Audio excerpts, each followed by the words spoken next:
Hey everybody, it's at Adam Kota. At I Like Drew Ferris. And we're here with your extra video content for Ropes2Reels this week. Drew, this week we watched See No Evil. Did we? I'd like to think we did it. Let's pretend. Also, I just want to say, terribly sorry about this face, but it's what I was born.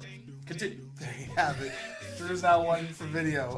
But we certainly are. In doing this video, we thought we'd come up with a new concept because sometimes we're going to watch movies we like and sometimes we're going to watch movies like See No Evil. But either way, even though we both wanted to do a show that involves movies and wrestling, there are lots of movies that you and I both love and could recommend that have nothing to do with professional wrestling. So, yeah, especially after we watch like garbage, we want to actually go into our collection and see what's good. So I like this idea. This is Adam's brainchild. I like this. So this week, since we watched See No Evil, we are going to recommend one slasher movie that we both like. So I'll go ahead and start. Sure. In the podcast, if you listen to it, which you can do so here. Please put nothing.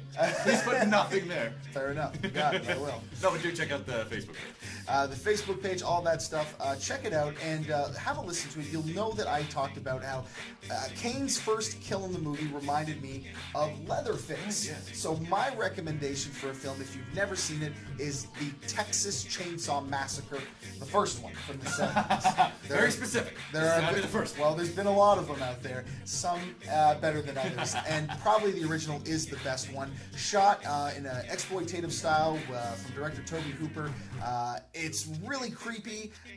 It's more about what you don't see than what you do see, and I love it. It's a horror classic for a reason. Drew, what do you recommend? Just one more. Who directed that? Tobe Hooper. It was Tobe Hooper. Okay. Who, incidentally, was the same guy who directed The King's Speech, believe it or not. Well, there you go. So, a man of many a wide talents. range. A wide range. A wide range. So you asked, hey, you want to talk about slasher films? And I had the first one that came into my mind because it's one of my favorite movies, Scream.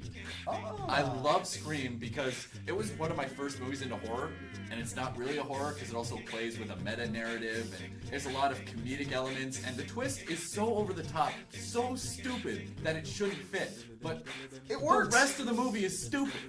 Yeah, it's a very self-aware horror film, and it really was the first to kick off the parody or spoof of the horror genre. Really, I'd say a mix of Scream and the Zucker twins or the Zucker brothers. Yeah. A mix of those kind of spawned. Fair enough. But anyway, so what I really like about that is, yeah, it does seem like a very dumb movie, but there's a purpose to that, and Wes Craven, one of the kings of suspense, does actually bring in horror elements. It's not just a funny, ha-ha romp of a horror movie. There's actually some very tensious moments.